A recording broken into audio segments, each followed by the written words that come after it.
आज माझ्या अध्यक्षतेखाली माननीय छगन भुजबळजी, पंकजाताई मुंडेजी, अतुल सावेजी, दत्तात्रय भरणेजी, गुलाबराव पाटीलजी, गणेश नाईकजी, आमची सर्व मंत्रिमंडळ उपसमितीची बैठक झाली।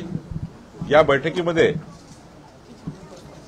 ओबीसीच्या ज्या 353च्या वर जाती आहेत या समाजाकरता 18 पगड जातीकरता बजेटमधनं साधारण 3800 कोटी रुपये जे मिळायचे आहे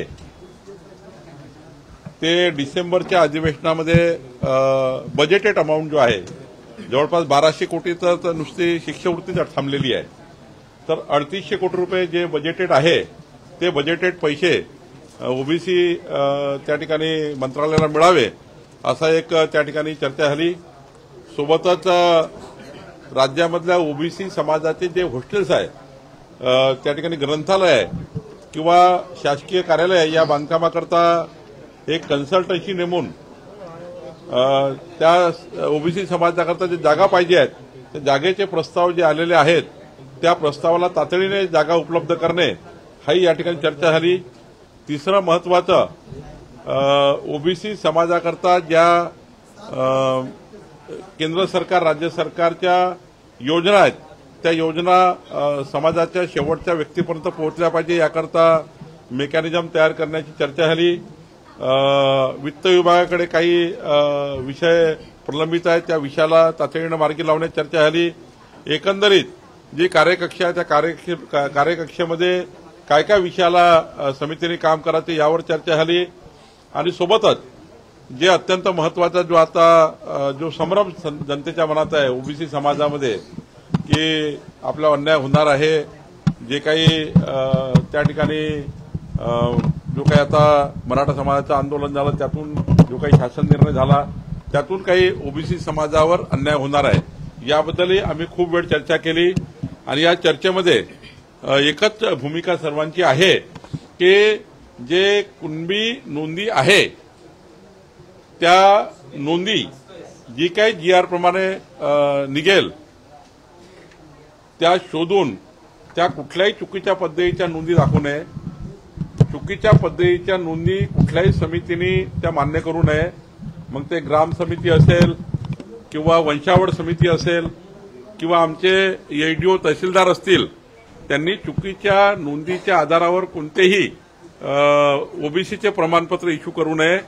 शासन निर्णय जो झाला आहे मराठा समाजाला मराठा कुणबी किंवा कुणबी मराठा या ठिकाणी प्रमाणपत्र देण्याचा तर त्याबद्दल काही कुणाची ना नाही, पण एकही चुकीचं प्रमाणपत्र त्या ठिकाणी निघू नये याचा काहीतरी नियंत्रण असला पाहिजे याचाही चर्चा या बैठकीत झाली।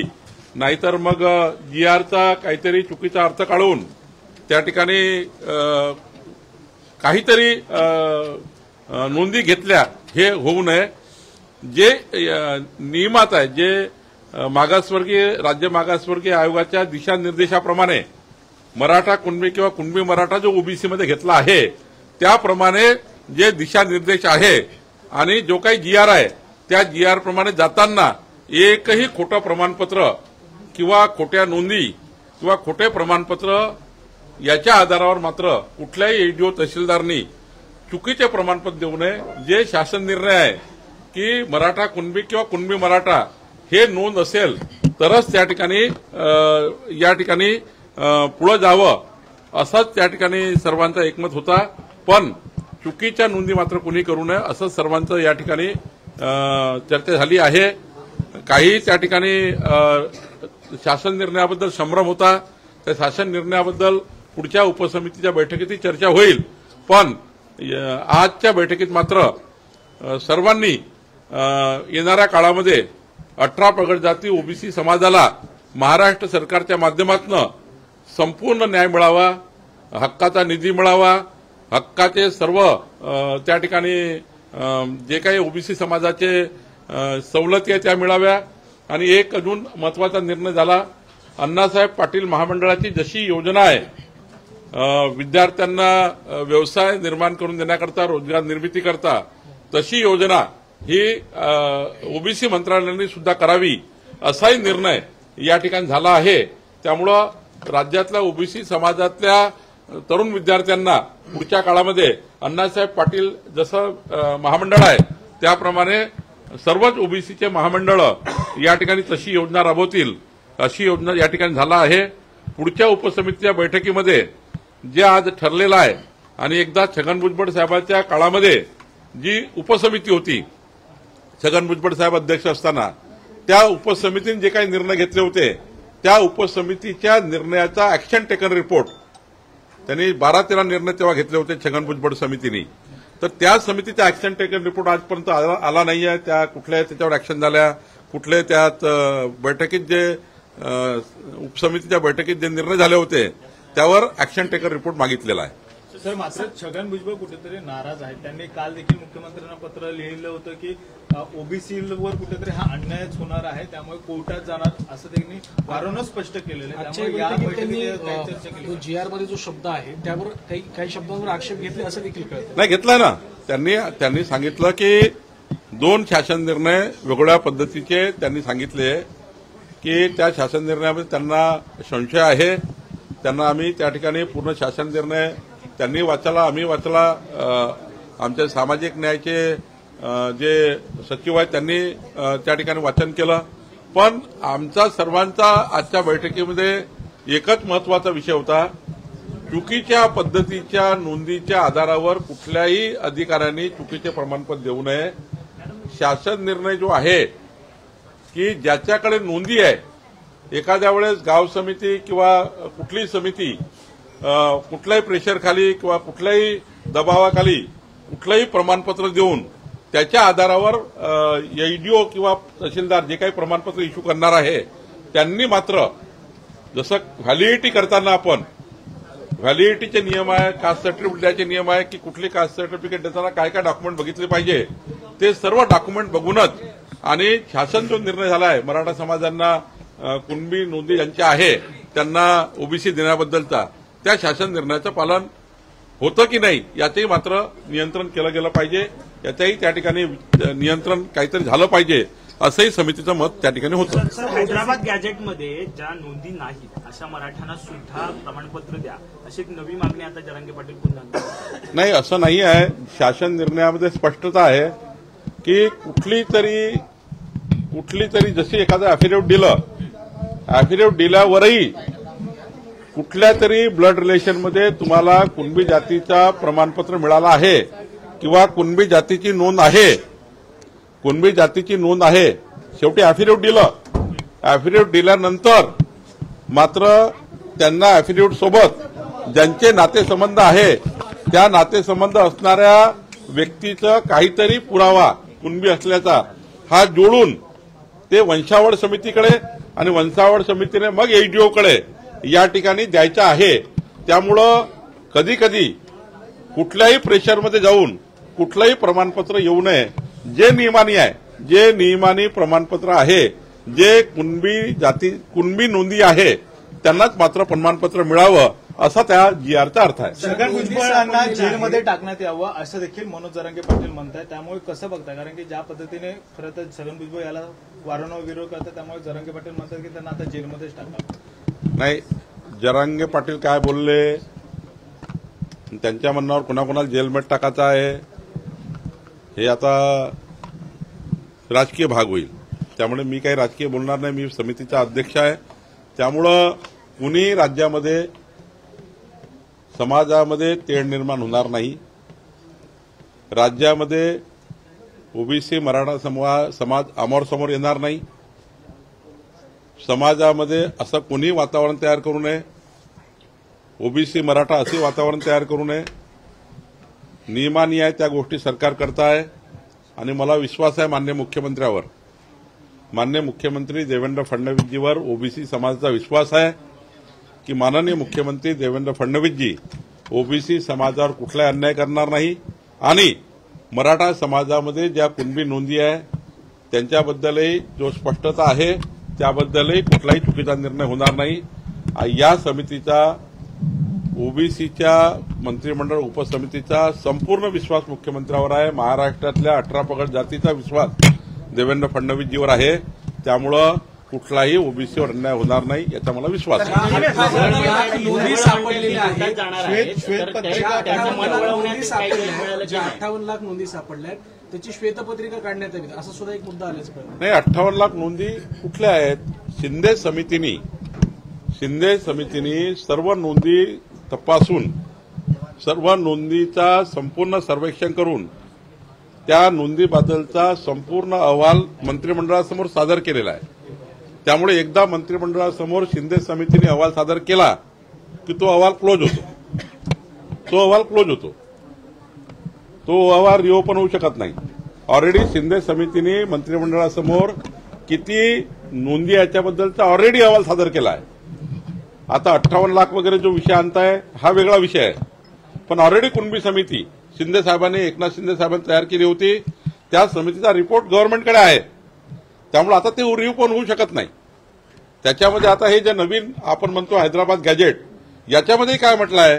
हैदराबाद गॅजेटमध्ये आमच्या बैठकीमध्ये जे काही सामाजिक न्यायाचे सचिवांनी सांगितलं की याच्यामध्ये तुम्हाला अॅफिडेव्हिट दिलं तर काय अॅफिडेव्हिटवर एक प्रमाणपत्र द्यावं लागेल कुणाच तरी. म्हणजे मी अॅफिडेव्हिटवर सांगितलं की कुणबी जातीचा आहे, कुणबी नोंद आहे माझी, पण तुमच्या नातेसंबंधात तुमच्या ब्लड रिलेशनमध्ये तुम्ही कुठली तरी नोंद आहे का याचा सुद्धा पुरावा अॅफिडेव्हिट सोबत जोडावा लागेल आणि तो गाव समितीने आणि तो वंशावळ समितीने मान्य करावा लागेल. मगच त्या ठिकाणी एडीओ प्रमाणपत्र देईल. राजकीय अनेक आक्षेप घेतलेले आहेत. या आक्षेपांना घेऊन ते कोर्टात जाणार म्हणतात तर त्यांचं मन वळवण्यात समितीला नाही, प्रत्येकाचा अधिकार त्यांना आहे. भुजबळांनी काय करावं त्यांना अधिकार प्राप्त आहे. ही समिती जी आहे ही एका पॅरामीटरवर काम करणार आहे. ही समिती ओबीसी समाजावर अन्याय होणार नाही किंवा शासनाने मान्य केलेल्या ओबीसी समाजाच्या सोयी सवलती जसं आता जे बजेट अलॉट केलं होतं ओबीसीच्या मंत्रालयाला 750 कोटी त्यातलं 10% किंवा 20% निधी डिस्बर्स झाला. हा 100% निधी मार्चपर्यंत मिळाला पाहिजे. याकरता ओबीसी मंत्रालयाला आणि वित्त मंत्रालयामध्ये समन्वय करायचा आहे. 3,500 कोटी रुपये आजच्या डेटला 3,500 कोटी रुपये सरकारने ओबीसी मंत्रालयाला द्यायचे आहे. त्याबद्दलच्याही महत्वाचे विषय या ठिकाणी चर्चेला झाले. ही बैठक काही एकटी मराठा आणि ओबीसीच्या केवळ या दोन समाजामध्ये काही तेढ निर्माण करणारी बैठक नाही आहे. या बैठकीमध्ये संपूर्ण सांगोपांग योजना म्हणजे जवळपास 12-14 विषयावर चर्चा झाली आहे आणि मंत्री छगन भुजबळ साहेब अध्यक्ष असताना त्याही उपसमितीने घेतलेल्या निर्णयावर चर्चा झाली आहे. त्यामुळं ही स्पष्टता आहे.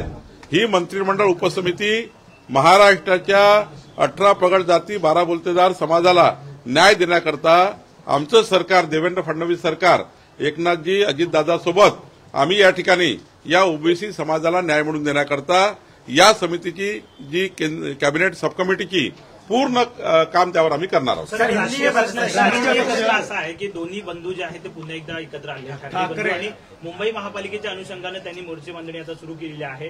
कशा जागा वाटप करता येतील त्यांची रणनीती आता सुरू झाली. मी यापूर्वीच सांगितलं आहे आणि आमच्या भारतीय जनता पार्टीचा आम्ही जो काही आमच्या कोर ग्रुप किंवा आम्ही जे काही आमचा पक्ष आहे आमच्या सर्वांकडून त्यांना शुभेच्छा आहे. त्यांनी एकत्र यावं, एकत्र लढावं, पारिवारिकही एकत्र यावं, घरगुती एकत्र यावं, कौटुंबिकही एकत्र यावं आणि राजकारणातही एकत्र यावं. आमचा काही त्याबद्दल ना आमचा त्यांनी निर्णय घ्यायचा राजकीय. शेवटी राजसाहेब आणि उद्धव ठाकरे साहेब वेगळे का झाले? राजकीय कारणाने झाले. राजकारणात त्यांचं पटलं नाही, वेगळे झाले.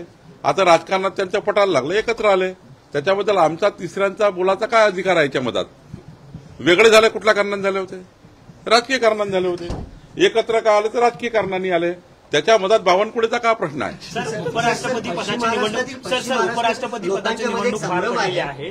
जी मतं फुटलेली आहेत ती महाराष्ट्रातली सुद्धा ही मतं फुटलीत अशी माहिती समोर येते सूत्रांकडून.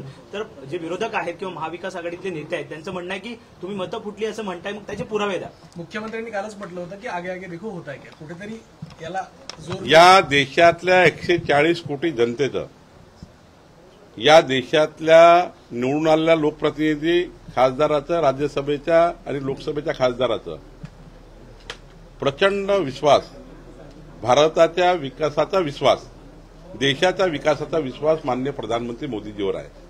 आणि पुन्हा एकदा या देशाने दाखवून दिलेला आहे या निवडणुकीत की एनडीए प्रचंड मजबूत आहे.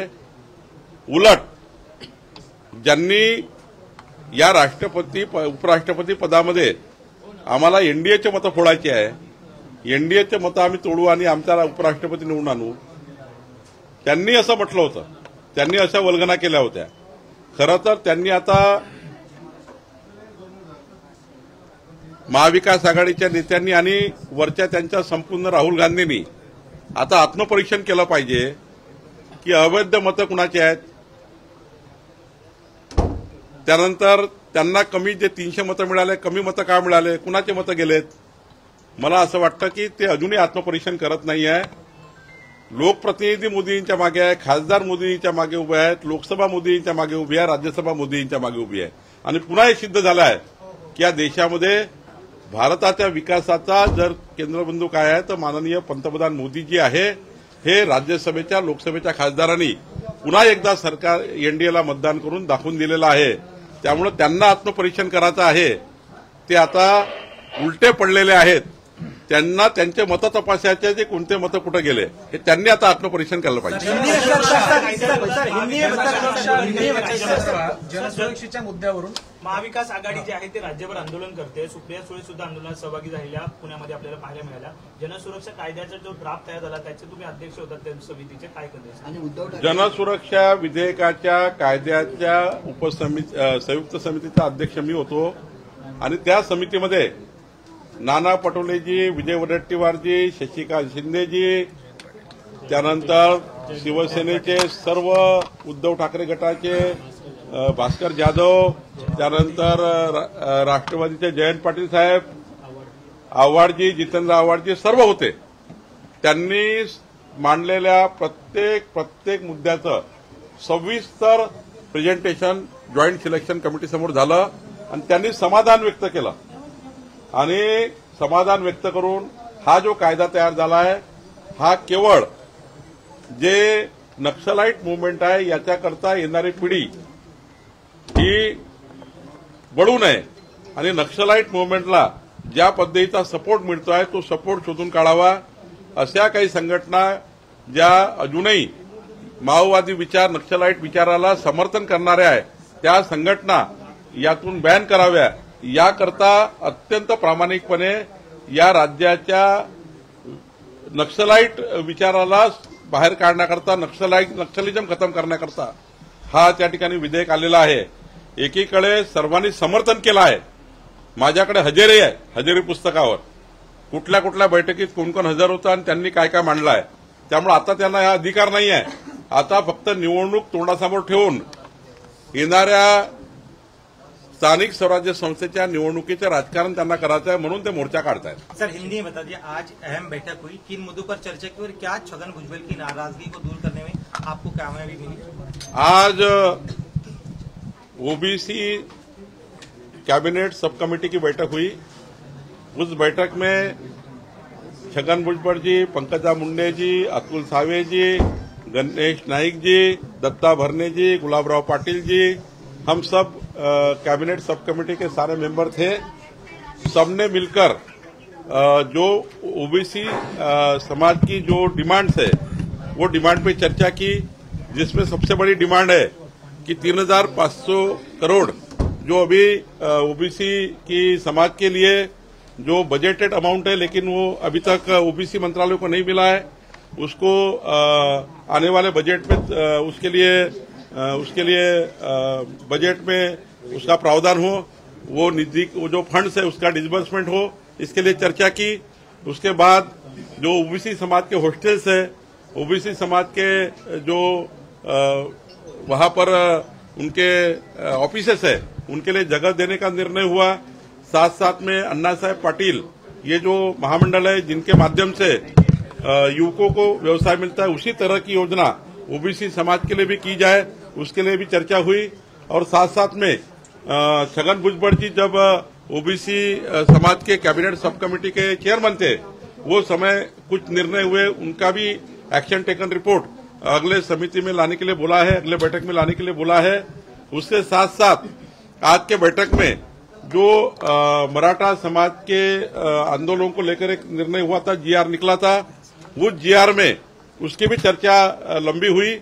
उस जीआर में स्पष्टता देने का हमने प्रयास किया कि, और सबने ये कहा, आखिरी बैठक का समापन का हुआ तो सबने निर्णय लिया कि जो जीआर निकालने के पीछे का मकसद था हमारे सरकार का कि कोई भी व्यक्ति कुणबी है, कोई भी व्यक्ति कुणबी है और उनको प्रमाण पत्र नहीं मिला है, उसके लिए जो जीआर निकाला गया, उस जीआर में जो समितियां बनेगी, एक विलेज लेवल की समिति है, एक वंशावळ समिति तहसील लेवल की है, फिर एडीओ को प्रमाण पत्र देना है हमारे जो सब डिविजनल ऑफिसर को।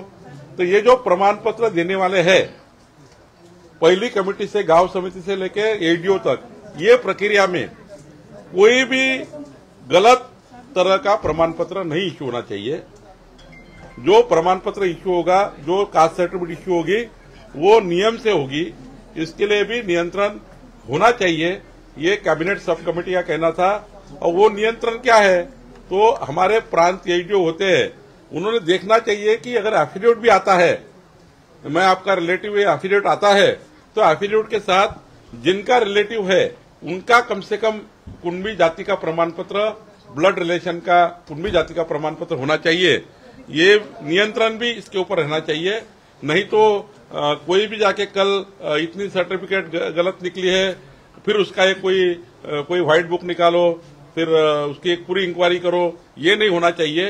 जो भी सर्टिफिकेट इश्यू करने वाला ऑफिसर है, उसने सारी जीआर के हिसाब से, जो जीआर निकला है मराठा समाज के लिए कुणबी डालने का, कुणबी के लेकर ओबीसी में डालने के लिए, वो जीआर को कोई भी गलत पद्धति से यूज ना करे, वो जीआर का ईमानदारी से पालन हो, ये भी चर्चा इस सब कमेटी में हुई है। छगन भुजबल कोर्ट में जाने की बात कर रहे हैं, सरकार का हिस्सा होने के बावजूद वो इस तरह से सरकार के खिलाफ भूमिका ले रहे हैं। नहीं, देखिए, हर व्यक्ति को व्यक्तिगत अधिकार तो है, उनको कोर्ट में जाना है, कोर्ट में क्या बताना है वो उनका अधिकार है, लेकिन कैबिनेट सब कमेटी के सामने जीआर का वर्ड सेंटेंस पढ़ा गया, और जिसमें स्पष्टता के रूप से सामाजिक न्याय सचिव ने कहा कि इसमें एफिडेविट भी, अगर किसी का ब्लड रिलेशन का प्रमाण पत्र साथ में लगेगा, आपके पास प्रमाण पत्र नहीं लेकिन आपके भाई के पास है, तो आप एफिडेविट देंगे कि मेरे भाई के पास सर्टिफिकेट है, वो जोड़ेंगे, तब जाकर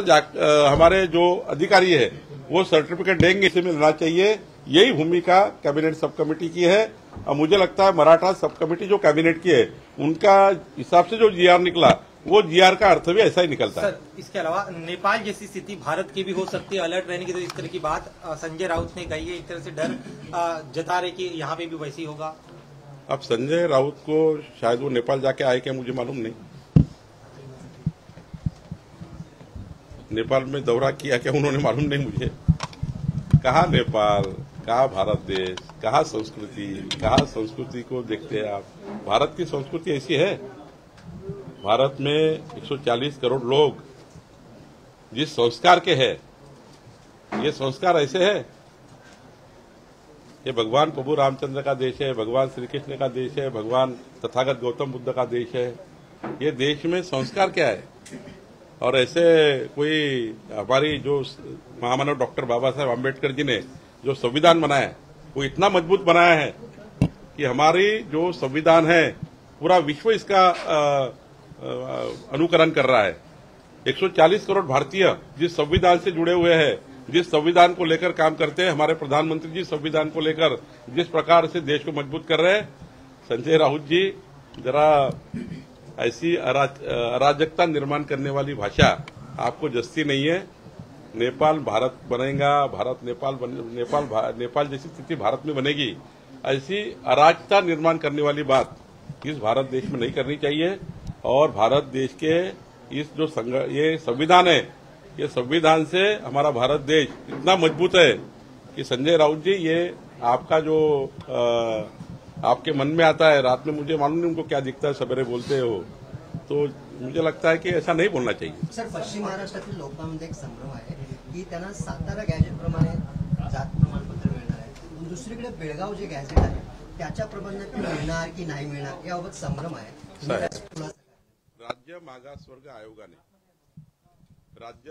आयोगाने मराठा कुणबी किंवा कुणबी मराठा हा जो ही जे जातीचा दाखला देण्यासाठी ओबीसी मध्ये जे काही दिशानिर्देश दिले आहे, सर्वात महत्वाचं काय, राज्य मागास आयोगाने जेव्हा ओबीसी समाजात समावेश केला, मराठा कुणबी किंवा कुणबी मराठा, त्यावेळी दिशानिर्देश दिलाय तुम्हाला कसा प्रमाणपत्र दिला पाहिजे, काय दिला पाहिजे, किंवा तेव्हा जे काही ओबीसी समाजात मराठा कुणबी किंवा कुणबी मराठा जातीचा समावेश करताना जे काही आधार घेतला आहे त्या आधारावर काम होतं। त्यामुळे मला असं वाटतं कुठल्याही आपल्या कायदेतज्ञ आहे किंवा राज्याचं लॉ ज्युडिशरी डिपार्टमेंट आहे किंवा सुप्रीम कोर्ट आणि हायकोर्टाचे निकाल आहे, राज्य मागासवर्ग आयोगाचे दिशानिर्देश आहे, या सर्वांचं पालन करून आपल्याला पुढे जावं लागतं। वाइस प्रेसिडेंट बन गए, किस तरह से बधाई देंगे लगातार जो और 19 वोट्स जो है वो विपक्ष के मिलते। देखिए, मैं सारे राज्यसभा और लोकसभा के जो हमारे सांसद हैं उनका बहुत बहुत अभिनंदन करता हूं। माननीय पंतप्रधान नरेंद्र मोदी जी के नेतृत्व में विकसित भारत का जो संकल्प मोदी जी ने किया है, वो संकल्प को आज फिर एक बार इस देश ने बहुमत दे दिया है और ये फिर एक बार बड़ा मैंडेट मोदी जी को मिला है। और उपराष्ट्रपति का जो चुनाव हुआ है, हमारे राज्यपाल जी राधाकृष्णन जी, इनको आज उपराष्ट्रपति बनाया गया, जो चुनकर आए बहुत भारी वोटों से। हमारे एनडीए से ज्यादा वोट हमें मिले। अब तो यूपीए वाले और जो महाविकास आघाड़ी के नेता, इन्होंने आत्मपरीक्षण करना चाहिए। 15 वोट किसके खराब हुए, जो हमें एनडीए को वोट मिले वो किसके वोट मिले, उनका जवाबदारी हमारी जवाबदारी नहीं है, वो देखते बैठेंगे। लेकिन माननीय प्रधानमंत्री मोदी जी को फिर एक बार मैंडेट मिला है। हमारी सरकार जिस प्रकार से मजबूती से काम कर रही है, विकसित भारत के लिए मैंडेट मिला है। मुझे लगता है अब फिर एक बार भारत देश पूरी ताकत से, हमारी सरकार मजबूती से काम करेगी। हमारा पूरा देश, हमारे सांसद, हमारे सारे वोट्स करने वाले जो सांसद है राज्यसभा लोकसभा के, उनका भी मैं बहुत बहुत अभिनंदन करता हूं। और हमारे उपराष्ट्रपति राधाकृष्णन जी, इनका भी मैं बहुत बहुत अभिनंदन करता हूं। ठाण्यामध्ये गणेश नाईकांनी काल एक विधान केलेलं आहे, त्यांचं असं म्हणणं आहे की ठाण्यातील रावणाचे आम्हाला आता दहन करायचं आहे त्या महापालिकेमध्ये। एकूणच वर्चस्व कुठेतरी एकनाथ शिंदेचं आहे आणि त्यामुळे पुन्हा एकदा द्वंद्व सुरू झालंय, लढाई पुन्हा सुरू होते असं त्याने असे म्हटले युतीचा सन्मान नाही राखला जाईल तर युतीला विरोध करणारा पहिला मी असेल। नाही, असं आहे की भारतीय जनता पार्टीची आणि आमचे मुख्यमंत्री देवेंद्र फडणवीस जी, आमची सर्वांची भूमिका ही महायुतीची आहे। आणि ज्या ठिकाणी महायुती होऊ शकत नाही किंवा काही त्या ठिकाणी थोडा मनभेद आहे किंवा मतभेद आहे, त्या ठिकाणी आम्ही असे कुठलेही स्टेटमेंट करणार नाही जे महायुतीला घातक होतील। आणि आमच्याकडनंही कुणी असं स्टेटमेंट करू नये, कारण महायुती ही अत्यंत आमच्याकरता प्राथमिक आहे, प्रथम प्राधान्यावर आहे। आम्ही प्रायमरी प्राधान्य दिलेलं आहे आणि टॉप प्राधान्य महायुतीला दिलेलं आहे। त्यामुळं कुणी या राज्यामध्ये महायुतीला किंवा महायुतीच्या नेत्यांना किंवा महायुतीमधील पक्षांना आपसामध्ये मनभेद तयार होणार नाही। एखादा मतभेद राहू शकाल, पण मनभेद तयार होणार नाही अशी कृती कुणी करू नये, असं आम्ही सर्वांना, आमच्या नेत्यांना आणि आमच्या पक्षाच्या मिटिंगमध्ये आणि कोर ग्रुपच्या बैठकीमध्ये माननीय मुख्यमंत्र्यांनी आणि निर्देश दिलेले आहेत। आणि त्यामुळं केंद्र स्तरापासून राज्य स्तरापर्यंत भाजपाचा हाच भूमिका आहे। महायुती आम्ही त्या ठिकाणी कायम ठेवू। काल भुजबळ साहेबांनी जी प्रेस घेतली होती त्याच्यामध्ये म्हटलं होतं की ते प्रमाणपत्र दाखवलेलं म्हणजे जे त्यांनी पत्र दिले समता परिषदेवरती आणि सीएम साहेबांना त्याच्यामध्ये असं म्हटलं होतं की जे GR काढला त्यावेळेस सुनावणी घेतल्या गेल्या नाहीत, घरगुती नोंदी घेतल्या नव्हत्या, त्यामुळे हा गॅजेट किती उपयोगात येईल हा प्रश्न आहे. दुसरा मुद्दा असा त्यांनी उपस्थित केला होता की मुळात गॅजेटचं इम्प्लिमेंट करताना कुठलंही आरक्षण देताना सामाजिक मागास असणं गरजेचं आहे. मराठा समाज हा मुळातच सामाजिक मागास नाही आहे, तर मग त्यांना कुठल्या आधारावर दिलं गेलं असं त्यांच्याकडे कोर्टाकडे ती भूमिका मांडतायत. तर मी वारंवार सांगितलं आपल्याला, राज्य मागास आयोगाने जेव्हा मराठा कुणबी किंवा कुणबी मराठा ओबीसीमध्ये घेतला तेव्हा जे काही दिशानिर्देश दिले आहेत त्या दिशानिर्देशाप्रमाणे सरकारला काम करावं लागतं. आताच्या GR मध्ये स्पष्टता आहे की मराठा कुणबी किंवा कुणबी मराठा एवढ्यांनाच कास्ट सर्टिफिकेट मिळणार आहे. त्याची क्रोनॉलॉजी काय असेल, त्याचा आपले SOP काय असेल ते दिलेली आहे. मग काही मराठा समाजाची मागणी होती की स्थानिक लेव्हलला काही नोंदी राहिलेल्या आहेत त्या दिसतील आता. तसं तर हे मान्यच करावं लागेल की शिंदे समितीने तुम्हाला संपूर्ण नोंदी शोधून कॅबिनेटला अहवाल सादर केला आहे.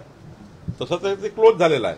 पण तरी एकदा पुन्हा संधी ही त्या ठिकाणी मिळत आहे की बाबा ठीक आहे, शिंदे समितीसमोर समजा काही गोष्टी आल्या नसतील तर पुन्हा एकदा तुम्ही दाखवून द्या की प्रतिज्ञापत्र आहे, ठीक आहे, सोबत एखादा कुणबी प्रमाणपत्र जोडावं लागेल. कारण शेवटी तुम्ही ब्लड रिलेशनवर गेले तर एखादा ब्लड रिलेशनमध्ये एखाद्याकडे प्रमाणपत्र आहे, दुसऱ्याला मिळालं पाहिजे का? त्यामध्ये कुणाची ना नाही, पण चुकीच्या पद्धतीचं होणे याकरता नियंत्रण असलं पाहिजे, हे ओबीसीच्या सबकमिटीची मागणी आहे. सर, रोहित पवारांना तुम्ही उत्तर दिलेलं आहे 100 म्हणून काय सांगाल? कारण की सातत्यानं रोहित पवारांकडून आरोप केले जातात त्यावर नाही, रोहित पवारजींना मी त्यांनी केलेल्या आरोपाचं काल अंतिम उत्तर दिलंय. त्यांना सर्व स्टेटमेंट मी पाठवलं. मागच्या सरकारच्या काळात महसूल मंत्र्यांनी फक्त स्थगिती दिलेली आहे, कुठलाही दंड माफ केला नाही आहे. रोहित पवारांनी असे आरोप करण्याच्या पूर्वी आरोपामध्ये कुणालाही भ्रष्टाचाराचे आरोप करताना विचार करून आरोप केले पाहिजे. खऱ्या अर्थाने जेव्हा तुम्ही कुणावर भ्रष्टाचाराचे आरोप लावता तेव्हा त्या व्यक्तीची इमेज आणि त्या व्यक्तीचं संपूर्ण त्याच्या मागे असलेला संपूर्ण जो एक समाज असतो तो नाराज होतो, त्याची कार्यपद्धतीवर लोक नाराज होतात. शेवटी आमच्या मागे संपूर्ण महाराष्ट्राची 14 कोटी जनता आहे, सरकारकडे बघताय आणि सरकारच्या एखाद्या मंत्र्यावर तुम्ही आरोप लावता तर साऱ्या महाराष्ट्राला संभ्रम निर्माण होतो. त्यामुळं रोहित पवारांनी कुठलीही राजकारणाची एवढी घाई करू नये. त्यांनी आरोप लावताना विचार करून लावला पाहिजे, अभ्यास करून लावला पाहिजे. मी जे उत्तर दिलं होतं विधानमंडळामध्ये ते मागच्या सरकारच्या काळाच्या प्रश्नावर आता उत्तर दिलं होतं, म्हणून माझ्या नावानं छापून आलं. माझ्या नावानं उत्तर का छापून आलं सभागृहात? कारण मागच्या सरकारच्या काळात एखादा समजा काही प्रकरण झालं असेल त्याचं उत्तर या वेळी द्यायचं असेल तर माझ्या नावानं छापून येतं. पण मागच्याही सरकारच्या काळात माननीय विखे पाटील साहेबांनी कुठलाही दंड माफ केला नाही.